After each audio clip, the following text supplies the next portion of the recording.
नहीं होना चाहिए, ये इसलिए नहीं कहा जा रहा क्योंकि देखिए वैसे तो 2 जहाज़ अमेरिका के आ गए हैं इज़राइल हुँ, के पास और वो केवल हमास को डराने के लिए नहीं आए।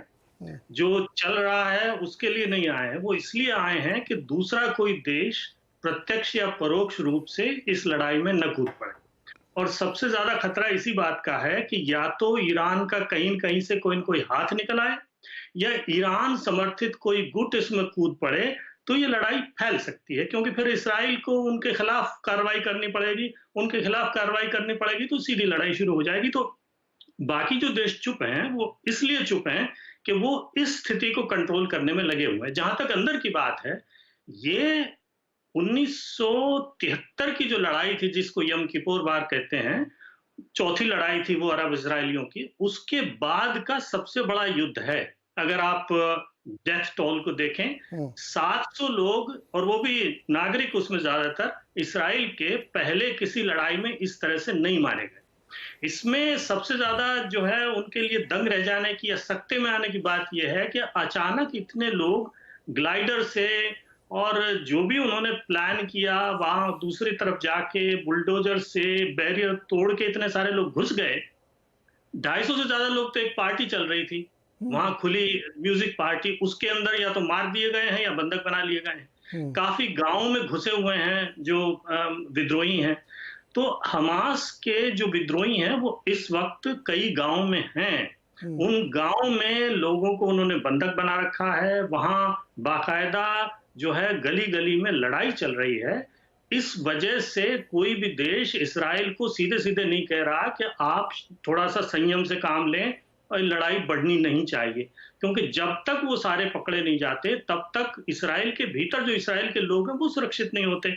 और हुँ, वो सुरक्षित नहीं होते तो इस्राइल कैसे चुप बैठेगा? तो इसलिए उसको सीधे रूप से कुछ नहीं कहा जा रहा। हुँ, हाँ, मुझे लगता है परोक्ष में पर्दे के पीछे उसको ये ज़रूर कहा जा रहा होगा, ये जो बात आप बार-बार करते हैं कि साहब ईरान पे हमला कर दूँगा, ये कर दूँगा, वो कर दूँगा, इस तरह की जो मतलब चीज़ है वो इस वक़्त ना करें। और अगर ये नहीं होगा तो लड़ाई यहीं की यहीं दब सकती है। लेकिन इसका सबसे बड़ा कारण ये है कि हुँ, ये 1987 से पहले इंतिफादा को याद करें, हुँ, 1987 से गाज़ा के अंदर ये स्थितियाँ बनती आ रही हैं और हर 10 साल बाद गुस्सा जो है वो बेकाबू हो जाता है इन लोगों का और ये भड़क उठते हैं। 1987 से 93 में पहले इंतिफादा में हुआ, 2000 से 2005 दूसरे इंतिफादा में हुआ, 2015 से 16 तीसरे इंतिफादा में हुआ, चाकू उसको छुरेबाज़ी इंतिफादा कहते हैं। और अब क्योंकि उनका पानी बंद कर रखा था, बिजली बंद कर रखी थी, चारों तरफ से नाकेबंदी है, तो जो है और ऊपर से बाकी एक और बात रही है, ये पूरा इतिहास है, मैं बहुत ही संक्षेप में ये बात कहना चाहता हूँ।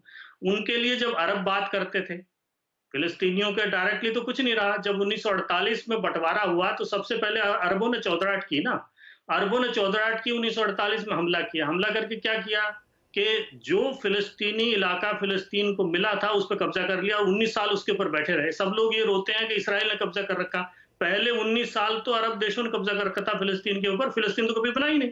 उसके बाद 1967 की लड़ाई होती है, 1967 की लड़ाई में इसराइल जो है उन्हीं इलाकों को अरब देशों से छुड़ा के अपने कब्जे में कर लेता है। तो हुँ, अब वो अधिक क्षेत्र हो गए हैं। तो एक तरह से उन्होंने देख लिया कि अरब उनके सगे नहीं हैं, वो उनके लिए जो है भलाई का काम नहीं करते। अब खाड़ी वालों ने चौधराहट करनी शुरू कर दी है।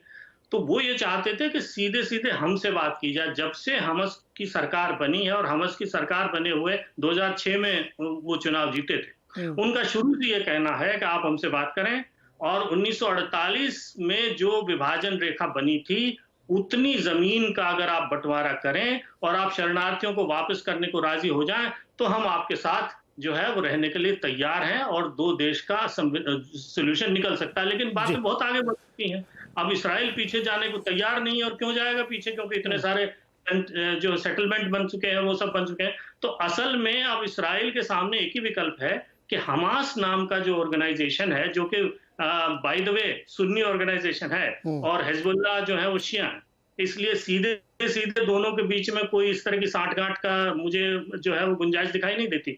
हाँ, ये हो सकता है हथियार मिल रहे हों इनडायरेक्टली थर्ड पार्टी से, ये हो सकता है कि पैसे की जो है वो मदद मिल रही हो क्योंकि मुझे लगता है जब से हाथ खींचा है सऊदी अरब ने पैसा देने में, तब से ईरान जो है वो पैसा दे रहा है और उस पैसे से ये सारी कार्रवाई चल रही है। सबसे बड़ा जो आश्चर्य है, ये इतने सारे रॉकेट बने कैसे? ये रॉकेट बाहर से नहीं आए हैं, ये रॉकेट गजा के अंदर इन लोगों ने बनाए हैं। ये इनके बनाए हुए रॉकेट है जो इन्होंने इनके ऊपर गिराए हैं, और रॉकेट से उतना नुकसान नहीं हुआ है। इन्होंने खुद जाकर के लोगों को जो कत्ल किया है, हाँ गोलीबारी की है, उससे लोग मरे।